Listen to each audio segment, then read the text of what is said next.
This is how the unit ended up turning out. This method works every time for me. Bleach, knots, pluck, everything. My units always turn out bomb. Oh wait, let me fix up my edges because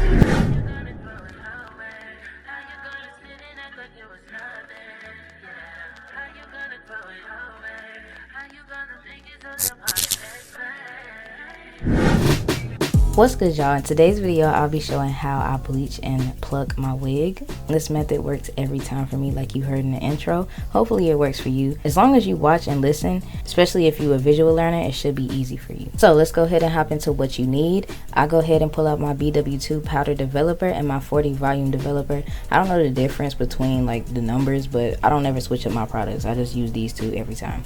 The BW2 powder comes with a blue scooper. I just go ahead and scoop 1 cup of that and put it into my bleaching bowl. Then I go ahead and pour in my developer.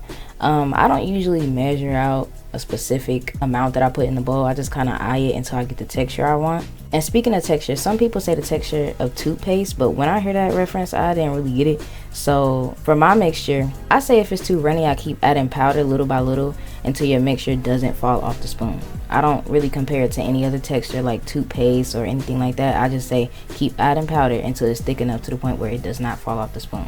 That's how you know it's not going to fall through your lace and bleach your hairs. You just want it to bleach your knots. And as you can see in the video, I just keep mixing and mixing powder and adding powder until I get it thick enough to where it doesn't fall off the spoon.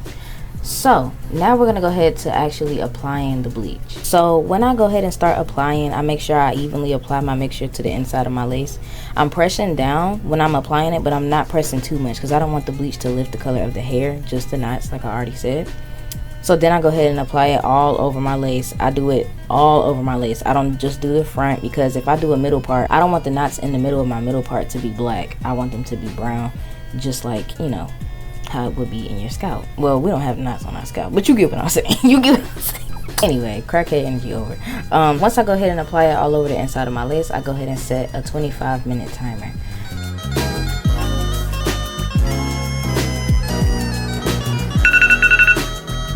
For this wig, which will be linked down below, if you know, you know. If you want a wig for a cheaper price, you're gonna have to put in the work. If you don't want to put in the work, then you're gonna have to pay a little bit more coin. So this wig I got from Amazon, and I ended up bleaching the knots once.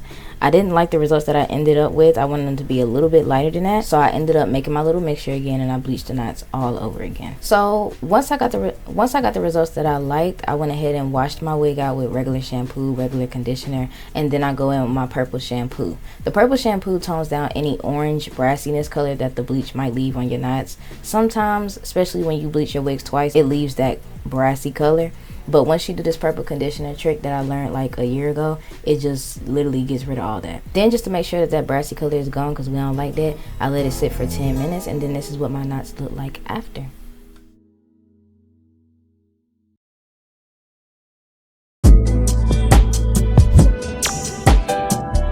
Alright, so while the hair is still wet, I'll go ahead and start to pluck my hairline. So if you're completely new to customizing a wig and what plucking is when you pull the knots from the lace to get rid of that wiggy thick hairline look. Basically, just to simplify it, you're basically just pulling the knots hard enough to untie them from the lace. I determine where I start plucking by this line of demarcation where the hair looks a little darker at, and that's where I part and start to pluck. Hanging on my neck, the bracelet matches a set. So once I go ahead and brush and clip everything back just to make sure everything is neat, I go ahead and start to actually pluck. So my method is I don't stay in the same place for too long, but if I do, I pluck from that same knot and maybe 3 rows back in that same row, if that makes sense. So I'm just plucking in a line going back. I pluck one knot, go to the knot behind it, and then I pluck that one until I get that natural look, or the look that I want. You might think differently. It might not look natural to you, but it look natural to me. I don't care. You watching this video for a reason. You don't know how to do it either. I know right now it's looking like, dang, you need to calm down with the tweezers. You plucking a little bit too much. But I like to go a little bit heavier in the back, especially on these affordable wigs, because they are thick in the back. So I like to make sure my plucking is more defined in the back than it is in the front. And you also want to make sure that you're brushing every time you feel like, you know, when you play a game, you hit a checkpoint and you save. That's what brushing is when you're plucking your knots. You want to make sure that you keep brushing so you're not plucking knots that's already pulled up. And sometimes those knots can be in the way, which will lead to over plucking. Alright, so once I'm done with that section, I go ahead and part above where I was just plucking. So I part closer to the hairline and I pull that back over where I just parted, if that makes sense. In the same way I did the first row of knots, I put this section the same way. I just go a little bit lighter on my hand now because now I have an outline and now it's not so thick in the back. So now I can be a little bit more lighter on this row. Hopefully I'm explaining this good enough for you guys. If you're more of a visual learner, I'll just go ahead and let the music play while you watch and see how I do it. I changed, I say that I'm million. I did. The toughest actor follows back on tour. Off-road, made back, Pyrex, trap, Virgil came back through the boy. Damn. That's something to me, niggas really had their back turned to me. I ain't talking my assistant when I say niggas down to pack something for me. Then they thought they had a trap set for me. How you really think that went for me? Niggas gotta do a fact check for me. When everything is put to rest, and everybody takes a breath, and everything gets addressed, it's you alone with your regrets. All that pumping up your chest, all that talk about the best. You know how sticky it gets. Like we weren't supposed to come up with something this clean. Like something happened.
Alright, so once I get to the front of the hairline, I thought I pulled out some edges in the video, but I didn't.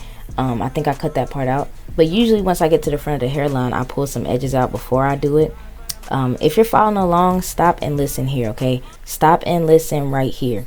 Do not pluck the front of your lace heavy because these knots are usually smaller and easier to pull. If you pull it too hard, before you know it, it's going to be a bald spot in the front of your lace, or it's going to be a hole in your lace, like a literal hole in your lace, and you do not want that. So just make sure you're being very gentle, make sure you're being very precise and very, what's the word, intentional, yeah, with what you're pulling.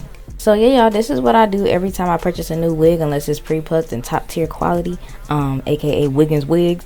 But if you know, you know. When you get a wig from Amazon, you gotta put in the work. But at least you learn a new skill, especially if you're wanting to step into your wig bag and start learning. So yeah, voiceover Zsarmani out of here. I hope I was helpful to you guys. If you have any more questions, just go ahead and comment them down below, and I will try to respond as fast as possible. And yeah, stay tuned for the outro. Man with this system, he cannot pray. I need to find relief. Behind my mind, it runs. All these thoughts have trouble. I need to give up my babe. I need to be on my mind. Running to the other side. When it's time to leave my life, then it tries to take me out. Tell you where I need right here. And this is the end result, y'all. This is how the unit ended up turning out. Bleach knots, plucked everything. Oh wait, let me fix up my edges because these they trying to show out for y'all, and I don't really appreciate that. It just be acting like 5-year-old kids when visitors come over. Like they just always want to act out. This method works every time for me. My units always turn out bomb. I hope this video was helpful for you guys. If it was, make sure you like, comment, and subscribe. And comment down below what you would like to see next. And check out some of my other videos. We'll be cutting up over there, specifically in the vlogs. Yeah, thank you guys for watching, and I will see you guys in the next video. Whatever you want to do in life, find something that you don't mind doing for the rest of your life. Find something that you like. And even if it seems like it's impossible, it's very, very possible. So don't get nervous. If you have a big goal, just chip away at it until you get to where you need to be. You know, when you're a thinker, I'm the same way. When you're a thinker, you look for answers that you know you're not gonna be able to get. You know what I'm saying? It kind of drives you crazy because you feel like you should have these answers, but you don't. So you just try to think your way into a solution, but you can't find the answers. So like, I think that's what life is about. Truly finding yourself.